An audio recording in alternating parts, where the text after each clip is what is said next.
And to Banter, I'm old. I'm bald. And we're back. We took a little hiatus, took a little vacation time. We needed to work out some kinks. I think that's what we'll call it, right? Yeah. I think we did a productive break. I feel like it. I feel like it got really busy all of a sudden from being pretty quiet to being busy in these parts. Yeah, I don't know what that's about. I don't think that's going to change for a while either. Probably not. No. Got lots Look, the bottom line is maybe there will be sporadic episode updates. Maybe it'll stay consistent. We're not planners. We're not even experts at anything. So we'll see. I mean, we'll try to keep it regular. We'll see what happens. Have some more guests on in the future. But we would hate to be irregular. Like a bowel movement, perhaps. Yeah. Wow, we digressed a little bit there. It's been some time. We had to cover that ground. This week, we're going to discuss all things restauranting. So we're going to go into our favorites, our least favorites. We might be doing a few comparisons, maybe too. To see. This week, though, I think we have to start off with what we always start off with, which is the rant of the week. So, Mr. Bald, it's your turn. You're up next. Hope you got a good one. I can't promise this is a good one, but this is extremely salient to me today. Okay. So, bottom line is we're all living in like a technology heavy world, right? And because of that, a lot of people are like, you have appointments, you have Zoom meetings and you go back to back to back or what have you. You got like your 2 o'clock and then you've got something from 3 to 5 o'clock. You know, we're all busy and we all have full schedules. Great. So when you create a meeting and you schedule it from noon to 2, I expect to be logging off my computer at 2:01 to get to my next thing. It drives me insane when you're at like 2:10 and you're just like, am I going to get fired if I leave this? Because like I've got other things to do. The thing is like, it's like they end classes in schools at like 1:52 or whatever, you know? That's not nonsense. Like that should happen in the real world, everywhere, all the time, you know? And like some insurance companies, bringing this over to the therapy world, some insurance companies only pay for like 45 to 50-minute therapy sessions rather than a full hour. So that's why it's called the 50-minute therapy hour. So that should just be everywhere. That should be universal. If you're saying, hey, I have this thing that's going to be an hour long, 55 minutes tops. Boom, everyone's out of there. Because, like, if you're the person going 10 minutes over, it's like, clearly you have nothing else happening today, but, like, I promise you, the other 20 people on the Zoom call are like, we're 10 minutes over, and this is getting unbelievable. No one's paying attention after those 10 minutes either, you know? Like, for example, me, today, my meeting, I was hangry, very hangry. It's a good thing that Zoom has the option to turn your camera off and your microphone off. Both of mine were off. And I'm just sitting there like fidgeting, just like, No one wants to listen to someone say, all right, have a good one. And also, don't forget, see you next week. Anyway, anyone got any plans for after this? And you're just like, So when that's like a friend of yours doing that, then you're like, all right, I got to go. Bye. When it's your boss, you're just like, all right, okay, see you later. All righty. All right. Well, all right, sweet. And you're doing that for like a long time. All of a sudden, you're late for your next thing. And then it's just a stress-filled sweat walk to wherever you're going next. So that's all I have today. Okay. Moving on. I will say, I did enjoy that because I read a book about that concept, about meetings and how to structure meetings and how to keep them short and sweet and to the point. And when you've been in the meetings that I've conducted before, I make it a rule, and I make that rule known that this meeting is not going to go over 15 minutes. I don't like to waste time.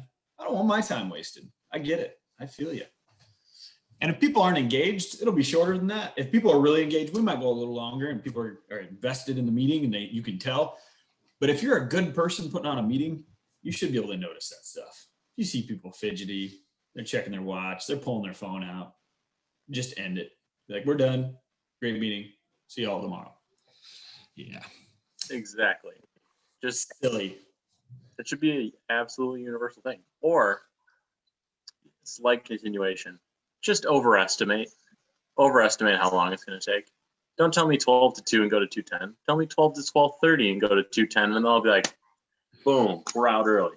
You should do like a buzzer thing, or like they get an electric shock if they go over their time. You know, like, hey, where this meeting's going to be an hour, and they go to an hour one. It's like zzz, big volt of electricity. Wow. Yeah, because no one wants to be the person to say it, so there's got to be just something, some kind of intervention. Big flashing light or something. Yeah. They make a hat for truckers. I don't know if you've seen this. You're from Iowa, you know trucks. So there's a hat now with like a light in the bill that's like facing your face. So like if your head starts to dip or like comes off like a center by a certain amount of degrees, the light starts like strobing No, your face. Yeah. that's not a thing. Yes, it is. Really? I've seen a commercial for it. Yeah, I think teachers could use that. Have their On kids students or on themselves? wake themselves back up. Huh? Didn't know that. Well, tell me, you always have lists. You're the list guy. You're the prep guy. I'm just a color guy. So what do you got for us in terms of this restaurant thing? You have a leg up on me on this one because you physically work inside of a restaurant, one that shall remain nameless, that you could probably say they have a mission about them. See, I was gonna shake my head and say, "Wow, that was lame." Except I physically lifted my leg when you said leg up, so I guess we're even. Oh, good. Look at that. Tough room. First of all, I'd like to apologize to everyone for that sequence, but we lost a few subscribers on that one. Yeah. So where do we want to start with this? well, I do have some restaurants listed. Let's start with something we like here. Okay, so I'm gonna leave out my official thoughts on my place of employment because unlike most restaurants, I've tried everything on the menu. So I'm like, oh, I know they've got a lot of good stuff. I'm sure if I tried everything on the menu at every restaurant, I would find some good stuff. So that's why it's almost like too biased to use. But man, a well-smoked brisket, just fire, you know? You can't beat it. Good. That works too. Yeah. Well, brisket, fire. Yeah. Boom. So that fire thing doesn't. Anyway, I think we have a very pressing topic that we need to cover. And you had an idea for a topic that we should think about, and I had an idea for a topic we should think about. So my thought was we could go under our top ones, and we'll do that. And maybe we'll go to our bottom ones and what we think are terrible. And we're going to try to stick to the chain restaurants, just so y'all know. Stick to the chains, just so we can broaden our audience. Make sure everybody across the globe gets to be included in this conversation. So I think we should do a comparison, for our viewers out there, comparison of burger joints or. I know the exact comparison that you want to start with. What? It's near and dear to your heart. You can't be thinking the same places that I am, right? Oh, it's got to be Qdoba versus Chipotle. That's it. We have spent way too much time together. We know. Wow. Fun fact. Seriously. Fun fact, there was no other comparison that could have been. It's the only thing he thinks about all day is Qdoba. Let me say this. He once drove to Buffalo Wild Wings, right? He's like, everyone hop in my car, I'll drive. Drives straight to Qdoba, pulls into the Qdoba parking lot, and we're all just sitting there in the back seat, and we're all just kind of like quietly just like, I wonder when he's gonna notice where we are, you know? And he just goes, oh shoot, sorry, I'm on autopilot, I just come here a lot. So we eventually made our way across the street to the Buffalo Wild Wings. Guilty as charged. So I like both places. I think for different reasons, and I think so I'm gonna start with my comparison. So obviously Qdoba with the queso, just on point, awesome, just fantastic. And Chipotle tried to do the queso and they just didn't hit it. They couldn't. It's not the same. But Chipotle is more the simplicity that I really like. Now and I actually like, and a lot of people don't like the amount of cilantro that they put in their white rice, and I don't mind it. I think it really adds a nice flavor. They have that lime cilantro. I like that. Are you creating this? Are you creating this critique in your own head? I've never heard anyone say that. You haven't heard anyone say that? I've never heard anyone people comment cilantro. Comment on this video and tell him how many times you've heard this statement about people talking about complaining too much cilantro in the rice and all that. Come on, back me up here, folks. So yeah, people complain about that stuff, but I do like seems sort of organic, and it's not a big menu at Chipotle. It's a little bit smaller than Qdoba. I think if I had to choose between the two, I like Chipotle better, but I go to that Qdoba more often because it's closer to campus. It's easier for me to get to. So, but if there was a Chipotle next door, I'd probably go to the Chipotle before I'd go to the Qdoba. And I think that started when I lived in Denver, because there were more Chipotles than there were Qdobas, and burritos are a big thing in Denver. Like, I could go on and on about burritos, man. Burrito culture is live and well in Denver. It is very much so. It's completely, no, it really, like breakfast burritos and stuff, awesome. I could name 4 different joints for awesome breakfast burritos in the city proper. Let me say this. That just rocked my world. In my wildest dreams, I did not think you were going to choose Chipotle over Qdoba. People, if you don't know how often he spends at Qdoba, like, I will be in my office, which is 2 doors down. Nice band, by the way. 2 doors down from his office. And I have multiple times heard him say, yeah, I'm going to swing by Qdoba, while I was just on my laptop, just typing up emails or whatever. It's very common. The fact that, like, there is a Chipotle, like, it can't be more than 5 minutes further. Oh, it's further. No, it's further. It takes longer to get down. Okay, so next week I'm gonna go to Chipotle, and I'll time it because I know how long it takes to get to Qdoba. So doesn't matter. It takes 9 minutes. It takes 9 minutes, doesn't it? Yeah, it takes about 9 minutes. Depending on traffic lights and stuff. That was me guessing. I was pretty sure. That's pretty good. That's pretty good. So I'm gonna time between the two, and we'll see. And if it ends up that Chipotle is closer, guess where I'm going from now on? All the time. Oh, it's not closer. No chance is it closer. I'm just saying, it's like, that's fine. I work in a very demanding job, and so I have to be around quite a bit. Got some young pups got to look after and help out. I got to be there on campus. Got to be there for them, and that's important to me. So that extra 10 minutes of time, possibly, can't do it, man. Got to be there for them. So I guess I'll throw in my side of this debate here. Okay. So I was just rattled. I needed to comment on that, but I have to go with Qdoba. You nailed it with the queso. Yeah. If I'm right, guacamole is an extra at Qdoba. Guacamole is just part of the deal. right? I'm not a big guac fan, so I'm not 100% sure on that because I don't get I'm it. pretty sure that's the thing. And also, if it's not, let me know what year that changed because it used to be a thing. Qdoba guacamole free, Chipotle cost you 70 cents or whatever. Which, like, why have it? Why have it if it's going to be 70 cents? That's rude. And that gives me like a commercial feeling to the restaurant. Like it feels like I walk into a Chipotle and I think to myself, smells like big business in here, you know?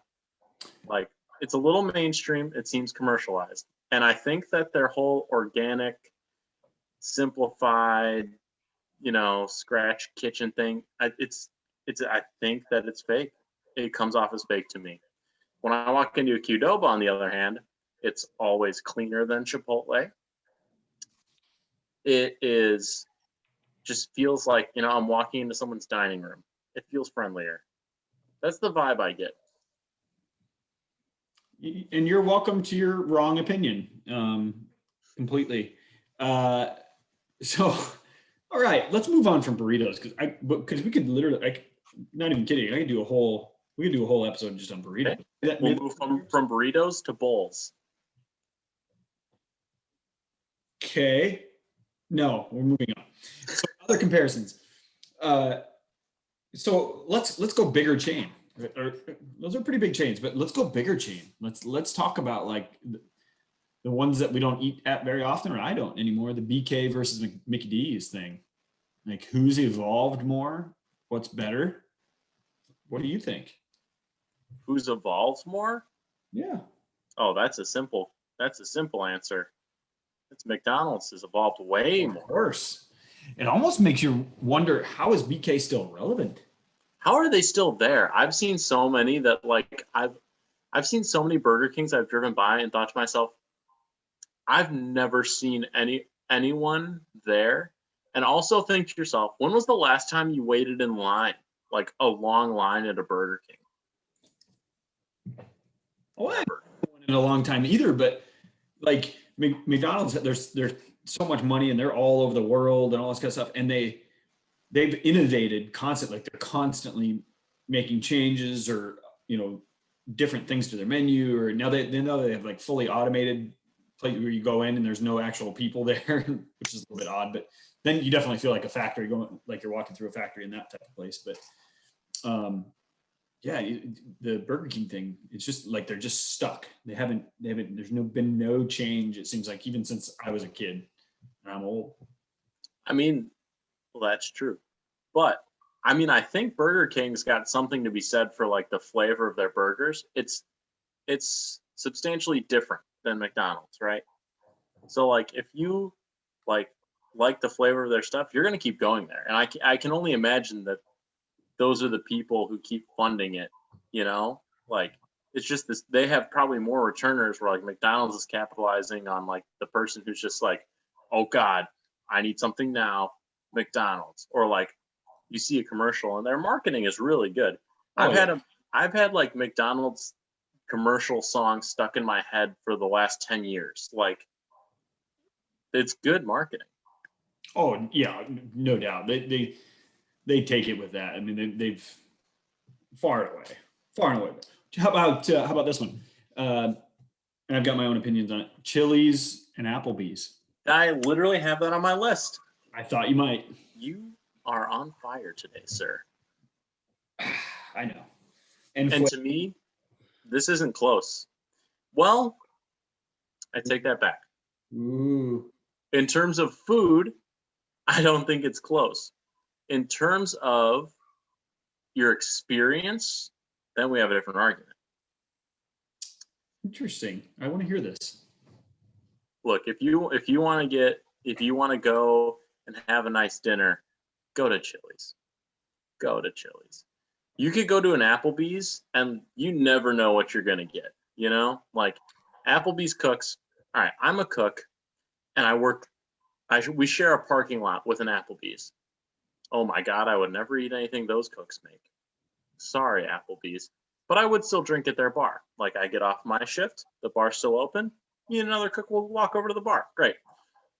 Chili's, on the other hand, is like, You know, you could take a date to Chili's and like they wouldn't be upset by it, you know? Or like you could take a date to Applebee's and they'd be like, "Ooh, he's taking me to Applebee's. I'm concerned for my safety." Yeah. I'm pretty well. I can buy into just about all of that you said. I would agree. I think it's like okay, so it's like okay, somebody brings you over to meet your parents, and Chili's is your mom, right? Your mom's put together really well. She feels like she's got life kind of under control, right? Clean. She looks nice. She cooks well. There's good food. She's very friendly. And then Applebee's is like your dad sitting on in his recliner with his belly hanging out, smoking a cigarette. And he's like, "What do you want?" And but then the next day you might get a little bit of friendliness from, "Hey, come sit by me, watch some sports." Right? You go into an Applebee's, and you might sit in the bar and watch some sports, right? Same. So it's like going home to meet mom and dad. Mom is pleasant and wonderful, and dad is like you just don't know what you're gonna get from one moment to the next. A couple thoughts here. Might you be projecting a little bit? Probably. Probably a little bit. But to your credit, like fair point. Don't judge a book by its cover, you know? Because like, look, there are Applebee's townies. Are there Chili's townies? Maybe. I don't think so. I don't think so. I don't know about that. Yeah. Well, I guess I got kind of dark on that one, didn't I? A little bit, you Interesting. know? Yeah. Whew. Okay, then. That'll be for the scholars. This one I have to ask you.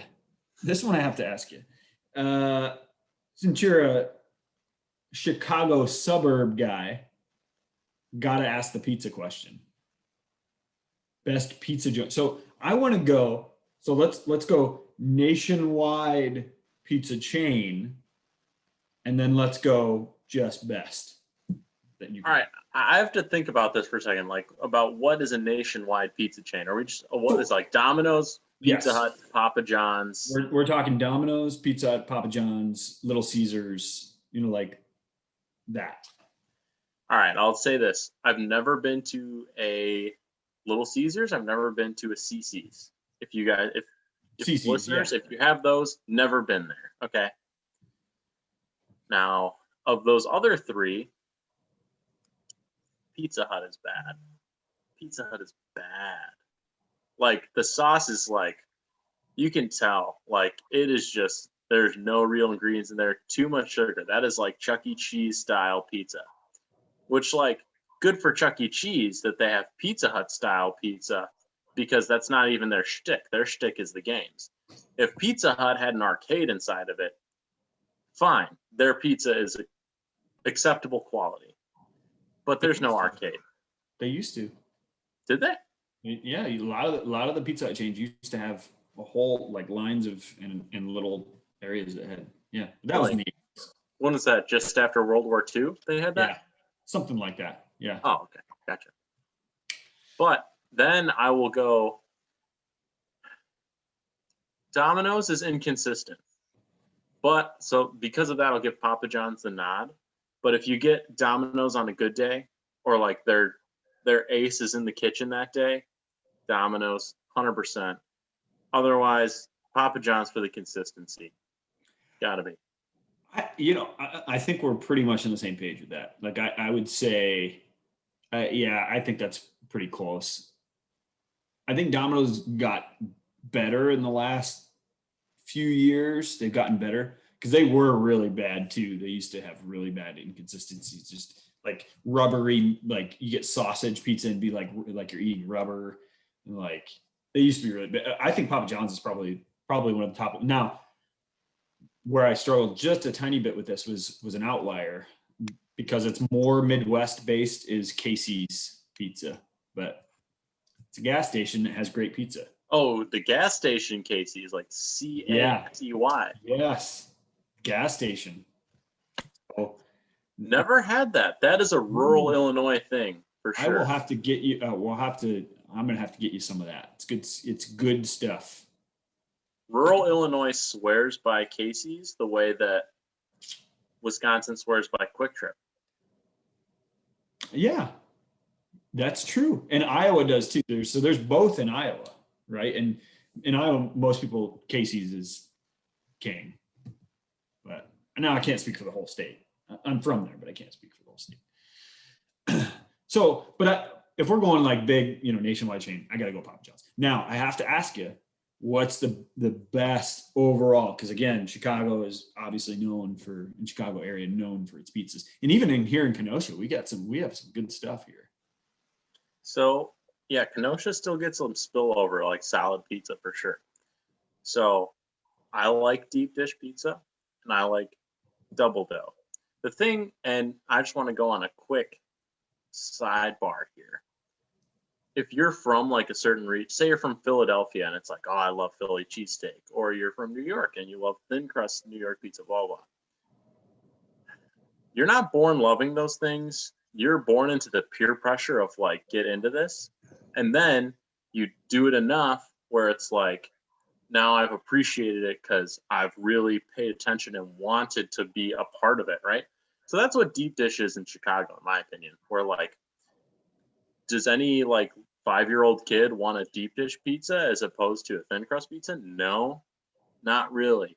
But like through years of like, oh, this is what I'm supposed to like, you really start to appreciate. And then like you have a thin crust pizza and you're like, why am I eating like a cracker? This is dumb, Now I'm at the point where like, if I'm not eating something that's double dough or deep dish, I'm just like, this is just a waste of time. Like I could have had like flavor blasted goldfish at that point, Yeah. So I gotta say, as far as like a chain that some people, Midwest people will know, it's gotta be Lou Malnati's. The crust is just fire.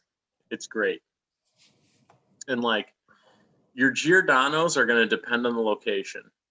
I'm a Giordano's. I like Giordano's, but I've had Giordano's like 5 or 6 different times, but Lou Malnati's I've only had once. So I think I need to have that again to really get a true comparison. Because I've had it from like the main one in Chicago, like their main spot in Chicago, or I guess mothership, yeah. Yeah, the mother. I've had it there, and it's fantastic at that spot. But then the one here in town, it's just different when you're getting out to the change and you branch out and you're not at the original spot. Yeah, it's not. It's a little hard, and then it's like with anything, right? Even if you have one other place, like, hey, we have this place and this other place that's uptown. Like, well, I'm going to go to this place as opposed to the uptown one. So I know I'm going to get the authentic, like dead on, this is the stuff. It's tough because think about that for every restaurant. Like I don't know if you've seen the movie The Founder about Ray Kroc and McDonald's. It was a good flick, man. Good flick. I knew you would say, I was going to say good flick because I knew you would say it, but yeah. Good flick. Michael Keaton, quality actor. You might remember him from Jack Frost. Anyway. We were talking about Jack Frost earlier this week. Anyway, like think about it, like you eat McDonald's now and you get what you get. Like it's pretty uniform across the board, and like if you watch that film, that's what they were going for. Same thing at every location. Imagine like the quality of food like in its purest form from the first McDonald's, like exactly in that person's vision. Like, and that goes for every chain. Like I'm sure like the first Applebee's, like their food was legit. Like you cannot start a restaurant unless your menu is fire. And then that starts to taper off as you get locations, and then you can't monitor all these things across the board, But like I wonder like how good was a burger at the first McDonald's? How good was a burger at the first Applebee's? Or, how good was, I don't know, what Chili's like Southwest taco thing at the first Chili's? I don't know. It's probably amazing compared to what it is now. Great question. That's a great, you wish you could go and just have the original owner or somebody that has the original recipe that you can trust that's going to put it together exactly the way it was, and like what's that actually. Oh yeah, that could be a show. I'm talking like on TV Food Network thing where what they do is they just recreate original recipe things from chain restaurants in like and do it with really obviously with really good chefs that are going to do it the right way and mix the ingredients the correct way and cook it to the right temperature and all that kind of stuff. I'd be curious to see the difference between that and then what you would just normally get. And I'm not saying that all these cooks at these restaurants are just terrible, but like obviously there's a certain way that it was meant to be done. And when they just kind of spit it out all the time, the exact same thing, it gets to be monotonous and you don't put the same amount of effort into it. So I'd be curious to know what that would be like. That'd be a unique, and then have people taste test it and be like, okay, this is a McDonald's burger the way that it was supposed to be. And be like, wow, this is not anywhere close to what it was supposed to be. Yeah.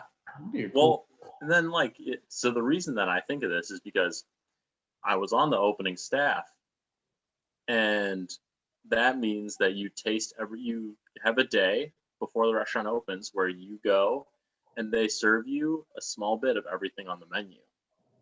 And you have like the CEOs, the founders are there. You have all these cooks from different locations all converged to teach all the new cooks. So you've got like the A++ team of every person in the company there, and they make you everything on the menu.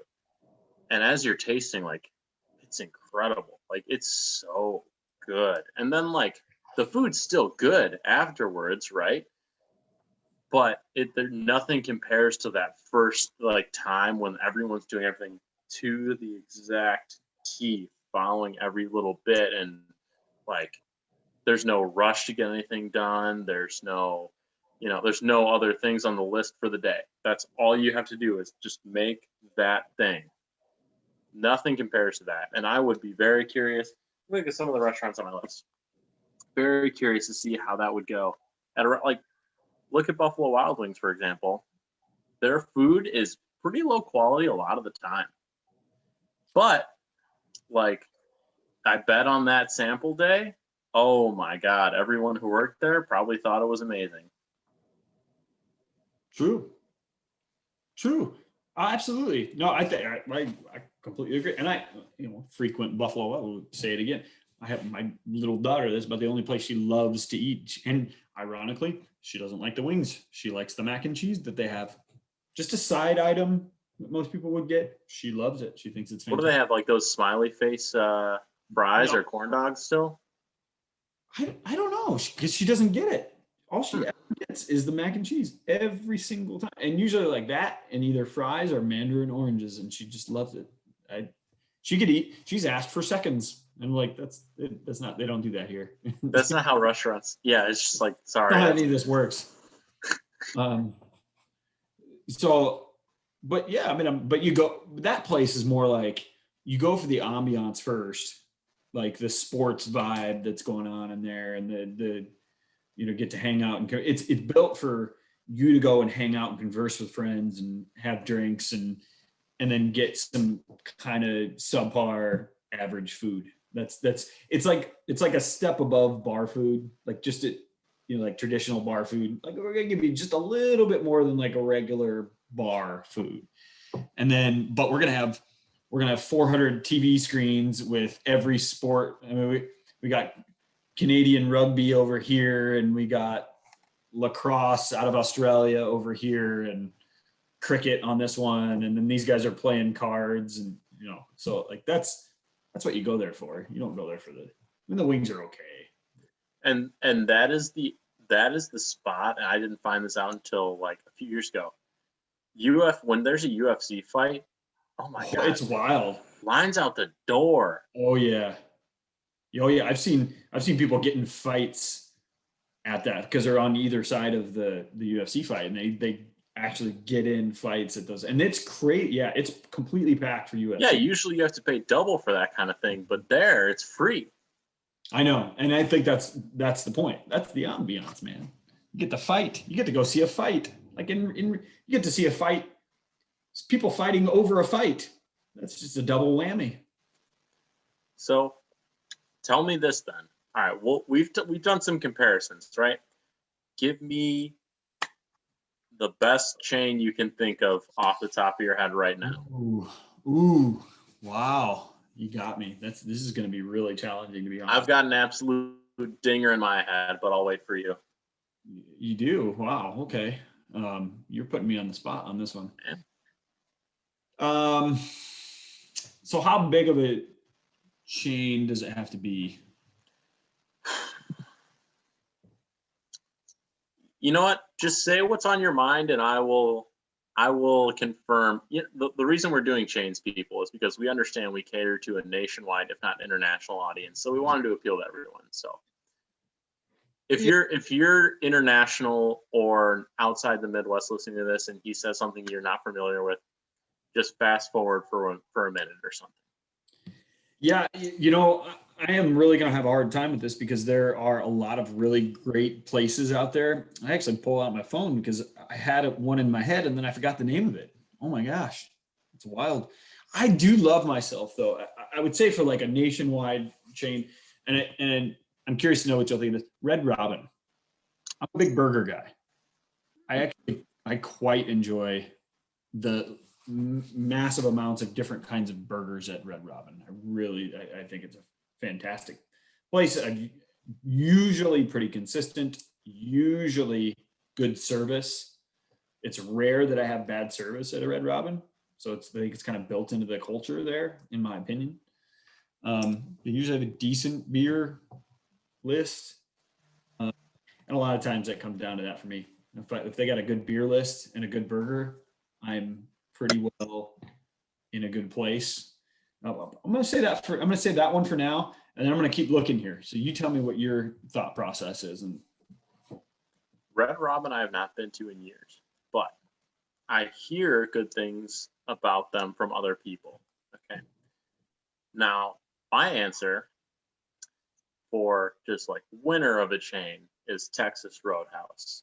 yeah, They crush it, 100%. yeah, Like you go in there and it's unlimited like rolls. Their rolls are fire. They always get your table hot. And then the cinnamon butter, even if that's all they had on the menu, I would still go there sometimes. this is You true. know? I can't argue with that assessment. You got it well on that one.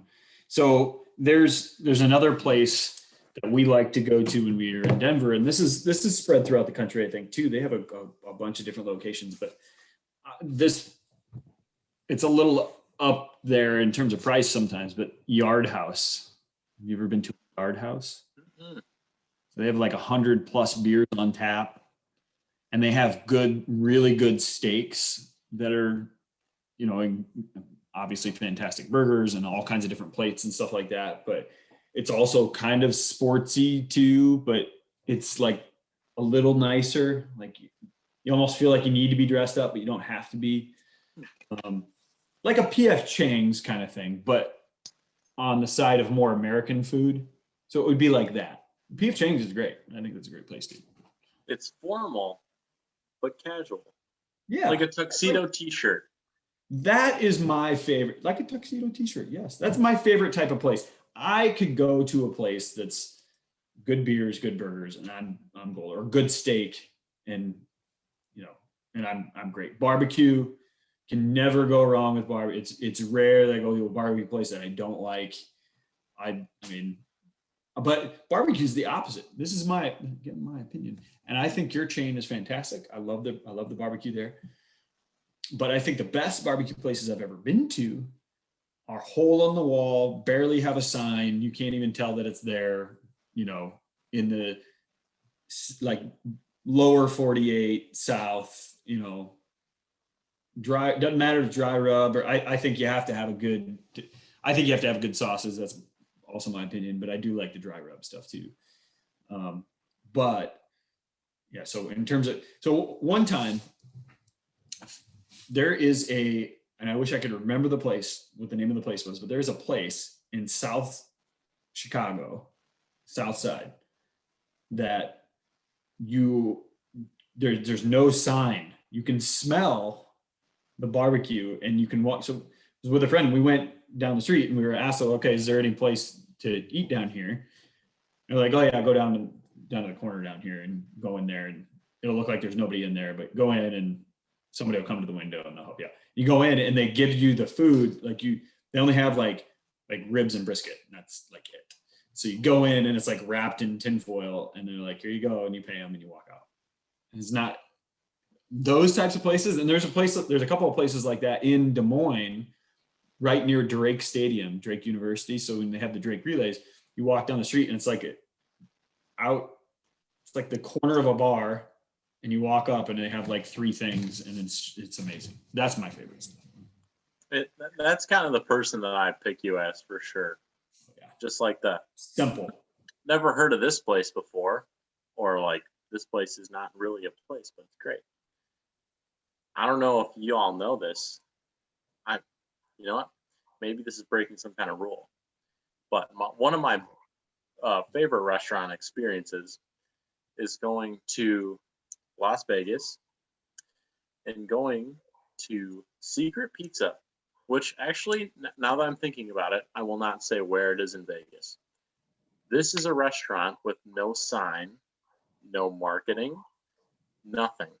It is in a hallway that looks like a service hallway, or like a bathroom might be down that hallway. You walk down there and there's a pizza joint. None of their boxes have any labels on them. They're plain white boxes. They serve on white styrofoam plates with no marketing on them. They give you one white napkin, and there is nothing on the walls. That's It awesome. is cool. It's probably fantastic. And it's good. It's good. And it's just small. Like you couldn't fit more than 10 people in here, and it's just like in Las Vegas. And find it for yourselves, people. I want to go check that out now. Never been to Vegas. I want to go and check that out. Want to go to Vegas? Well, sure. Let's go. What are you doing this weekend? What are you doing this weekend? We might as well go. I love plate. That's the best food I've ever found at places, is just places that you didn't even know existed. You just show up there and you're like, well, this place looks. So when we went my wife and I went on a trip a couple of years back. We went to St. Lucia Island in the Caribbean, right? So when we went there, we didn't necessarily stay in a big resort. We stayed in a kind of a smaller place, a little bit inland. And instead of eating in the resort, because in the resort they give you food or whatever, and you have, well, this is authentic food and blah, blah. We always want to go authentic, and anytime we go anywhere. So we knew somebody that lived on the island that was from there, and he took us around to these different places. And so two places that were awesome. One was a place that was just called the Triangle, and it was in the back alley of this building that had all these like they had some chain restaurants like KFC and stuff like that. And why am I going to go to eat at KFC? Anyway, so go back behind to this place, and there's no signage, and you walk in, and it's like a buffet, and you've got like lunch ladies. I mean, it seriously looked like a bunch of moms were back there, and they have this buffet, and then there's like, oh, do you want? You're just like, and you can't tell what anything is. It's all like seafood type stuff, and you're just like, I'm gonna try that, and it was phenomenal. I probably don't know what I was eating, but it was phenomenal. So like if you're there, try the green thing. Yeah, try the green thing. Fantastic. I eat a lot of green things, so it was good. But then there was other stuff, like when you're driving down the road and people are selling like coconuts. You just get somebody from a coconut out of the back of a truck. Awesome. I don't know why it seems better than if I get a coconut in a grocery store. It's fantastic. So that, and then my favorite, I think, from when we went there, we were driving on the road and he goes, okay, you need to pull over here. So we pull over and we go up and we walk up, and all it is a wooden table in this like wooden shack that looked like a chicken coop, that like it was dirty, nothing. And in the shack was a stone stove, like made out of stone, like just into the side of the hill that these people were baking bread in. And we got a loaf of this bread.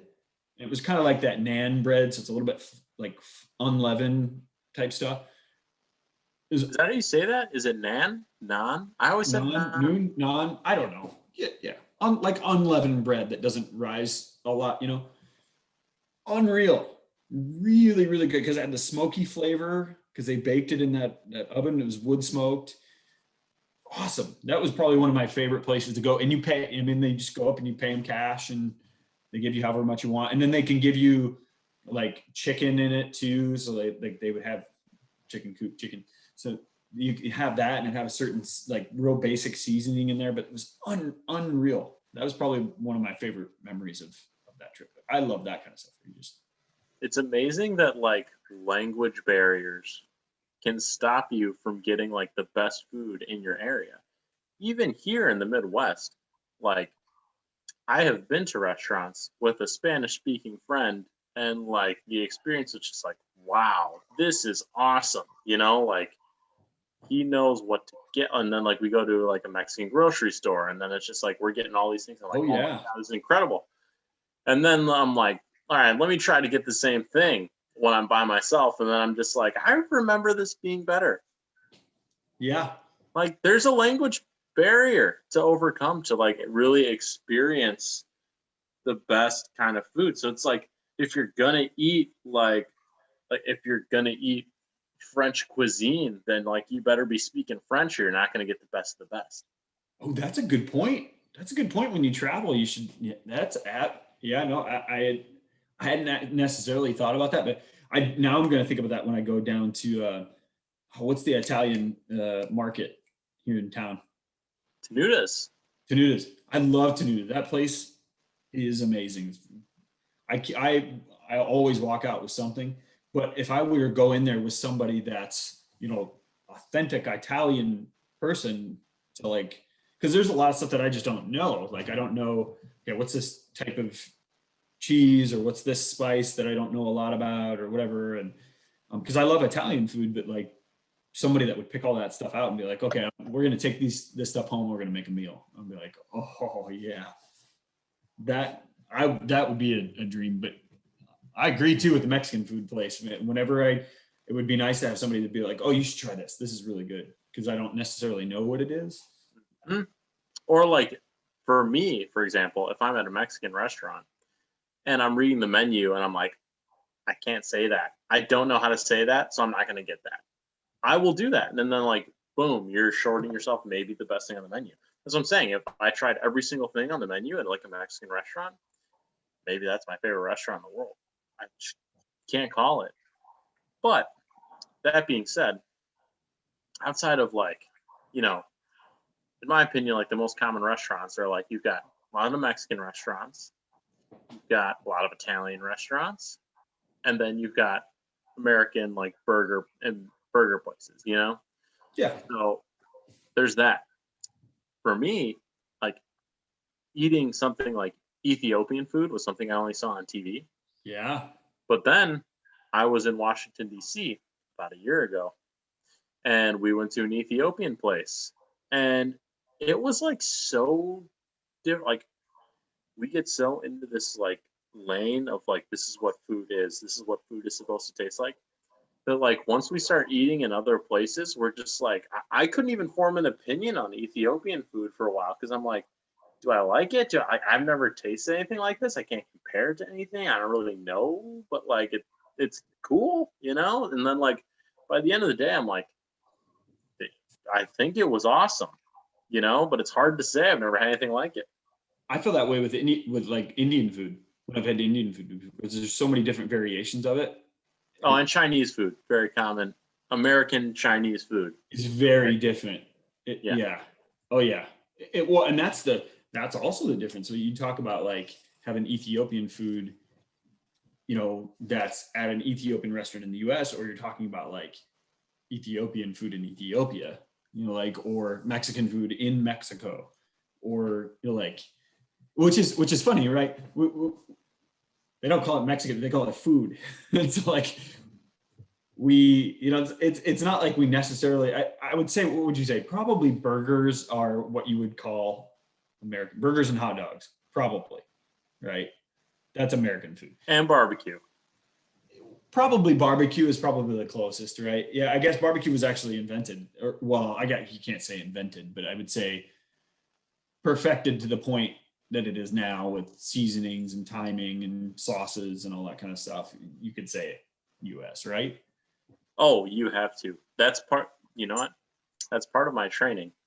Barbecue is the only truly American food that there is. That's probably true. That's yeah. Yeah, so I think I like I still just go back to like I like places that are hole in the wall that you just don't expect because that's just like going back to like you talk about, that's just like going back to the original McDonald's. Like that's the place that it's there for they're there because they love to do what they love to do. It's like a small business. When you walk into a small business and you can feel that they care about you coming in, this is their livelihood, this makes them go. You go to a chain place, sometimes you get a little bit of that vibe depending on what the culture of the workplace is like, right? Or what their beliefs or value systems are. But you know, for the most part, you can really only get that feeling when you go into like a mom and pop place. And those mom and pop breakfast places, those are unreal. You go to like a little diner is owned by, you know, this one couple that's been there for 30 years and the food tastes exactly the same that it did 30 years ago. That's what it's about. That's because it's made with love. I've had only one bad experience, I think, at like a smaller like place like that, like family working it. And you were there for this experience. I was. We stopped and we ordered a barbecue chicken pizza. Oh, yeah. Yeah. And I don't even know what this place is called. I'm not going to slander them or anything, you know, to our Michigan fans. It's somewhere in Michigan. We ordered a barbecue chicken pizza, and the only thing I remember being on that pizza was crust and olives. I literally don't remember anything else being on it. It was the strangest barbecue pizza I've ever had because we asked for it and then it came with a ton of olive, not like a couple of olives. It was like piled on olives, and you're like, it was an olive pizza. I think it was. I think it was an olive pizza, but it had barbecue sauce, I think, too, didn't it? Or it had a different kind of sauce. It wasn't like the regular marinara sauce. I don't even know what I was eating. It wasn't marinara, but I was like, this is whatever this is. It's not barbecue chicken pizza, and it's just like maybe still pizza. And remember that place was also like we walked in. We had called ahead. We told them we were coming. They knew we were coming. So we get there, and it was like a surprise to them that we were going to be there. And then it's like they didn't tell the lady that was working that we were going to be there. And didn't take like 3 hours? Oh, we were there forever. Long time. Forever. Oh. And like I get a big group, but also like a big group is one thing. But like if you're a big group and you're the only group in the restaurant, nobody else there, then like the delay is like, what's going on here? You know, it's like you're making orders as if you were at an 80% capacity house. And we did a good job of like, with the big group of people we had, we got mostly pizzas. So it wasn't like we had like 5 pizzas. You're like, should not be that hard. It's not like we each had our own individual thing that we wanted. You could maybe go like, oh, okay, you know, they all got like 40 completely different menu items. And then you're like, okay, take some time to kind of put all that together. But that's not the case. So it was, you got to be prepared. You got to be better than that. You have to. And I think she was like, oh yeah, it's my husband in the kitchen. And we were like, that's great news. We were both just like, this is the place that's going to blow our minds. And then our barbecue chicken pizza turned out to be like an olive saltine pizza. And we were just like, this is food technically. So thank you. Yeah. And we'll see you later. You know, it brings me to, so when my wife and I got married, we went out to Boulder for our honeymoon, Boulder, Colorado. And there's this pretty expensive place. It's called the Hotel Boulderado for dinner. And it's one of those like You gotta wear a tie, you have to wear a suit jacket, the whole thing.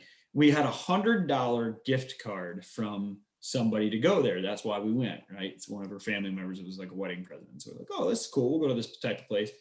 Go in, and you've eaten at those places before, I'm sure, at one point in your life, right? I once ate in the Walnut Room in the downtown Chicago Macy's, which was Like exactly that. like that. Where you go in and you order a steak, and the steak is this big, right? And on the side of it is a thing of potatoes that's also this big.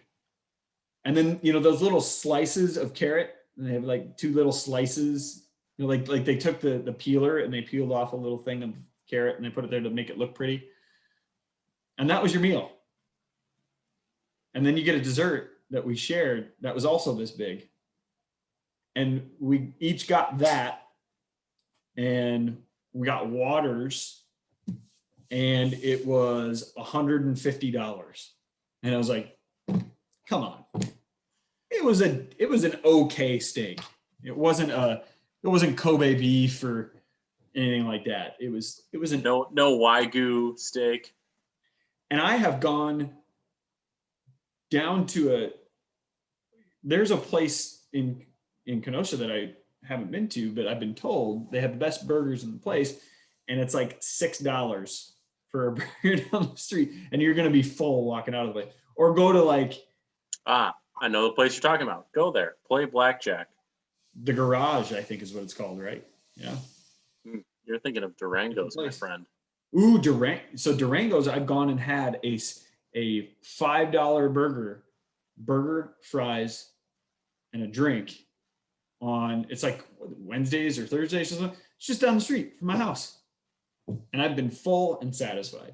I walked away from that place. We went back to the hotel and we had cookies and popcorn like as soon as we got back, because it was like, we got to eat something else to see.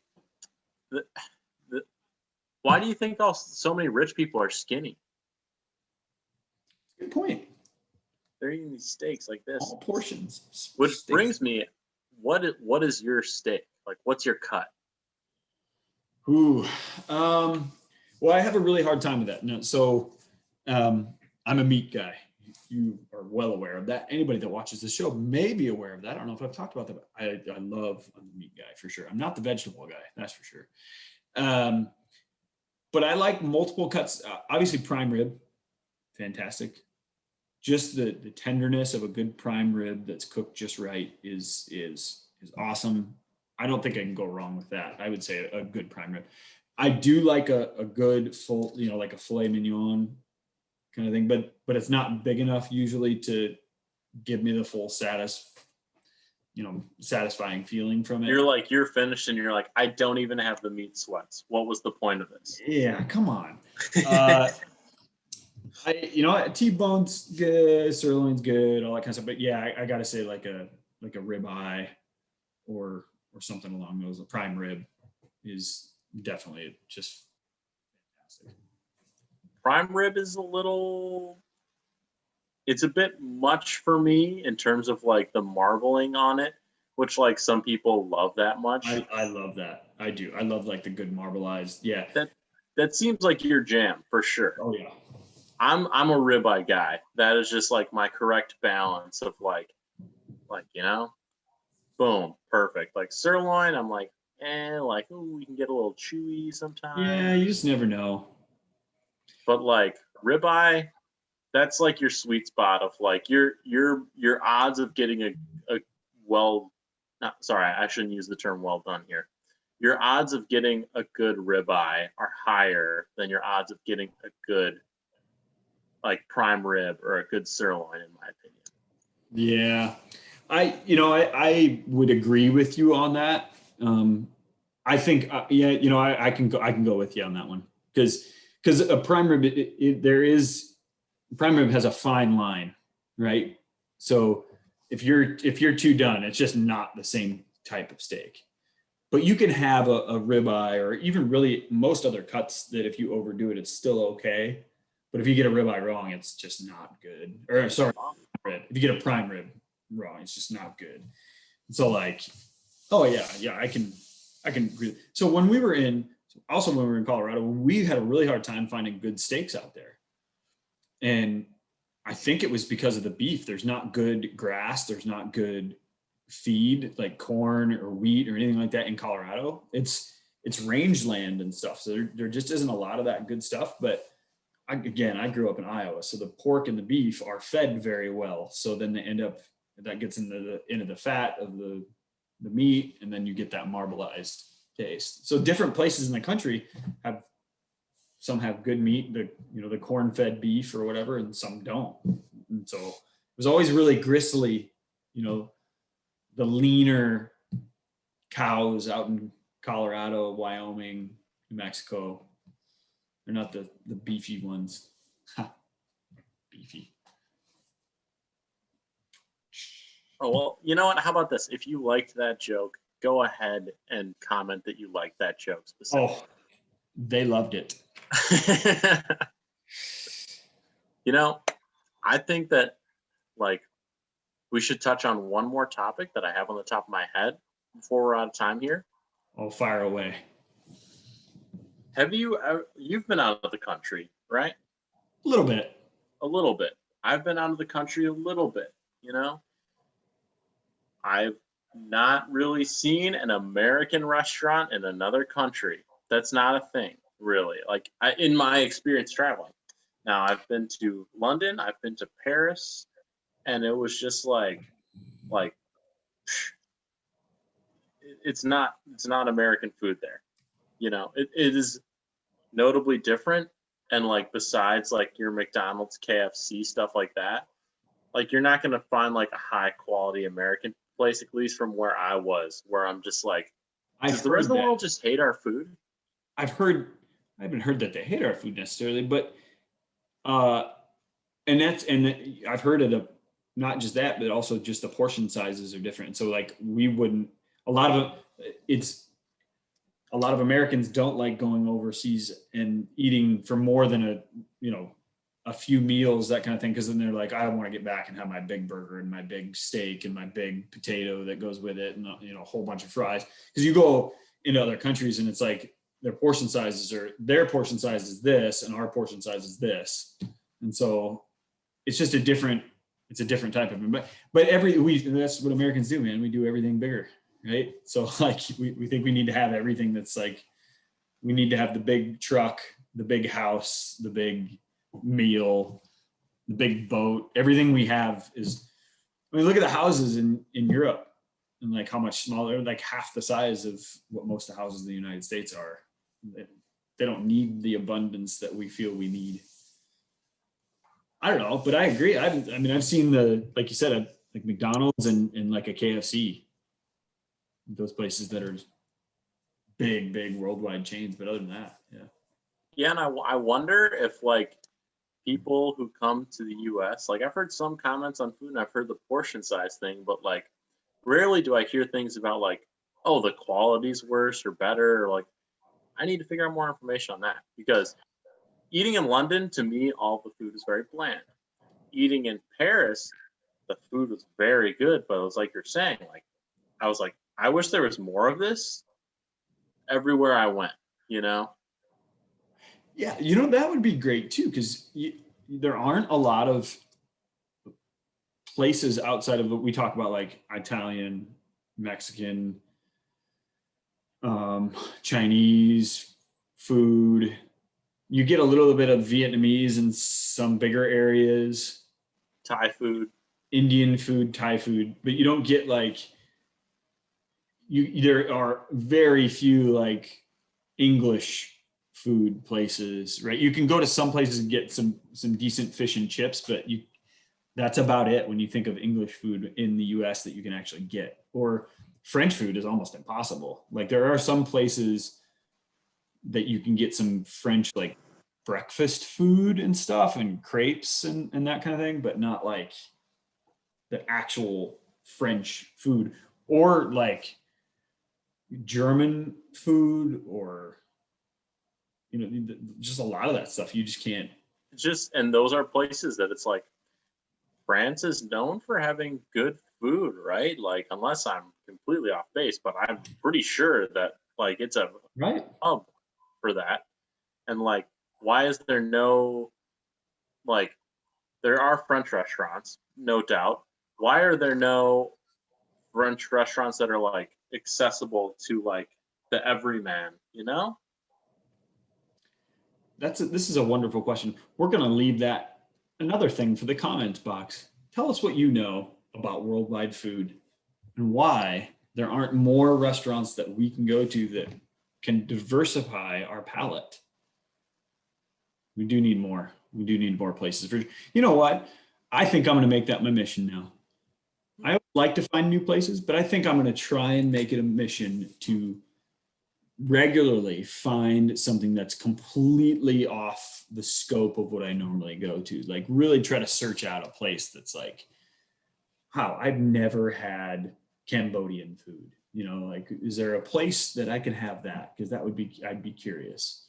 You know, I've never had food from Madagascar. I would love to try food from Madagascar. You know, something like that. I'm curious. Now I want to try. Yeah, because like there's like a whole world of things that we're just like, apparently food only comes from Italy and China. I don't know. Like, Yeah. there's no way. Like, there's no way. Okay, that's it. Now I'm gonna try and do that. We talked about trying to go somewhere new tomorrow night out for dinner, and we might have to look into that. You might be taking a nice 45-minute drive somewhere wild.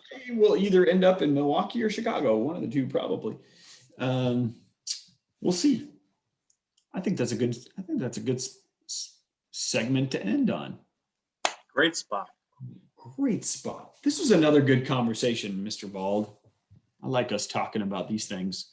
Look, I gotta say the food topic. There's more. We talked mostly about restaurants, but we're gonna revisit food at some point. Lots we of content. Focused on restaurants to save more food topics for later. So lots of content there. Lots of content. We need to bring on some people that have different opinions as well. We'll have to do that for a different food one where we bring on a guest.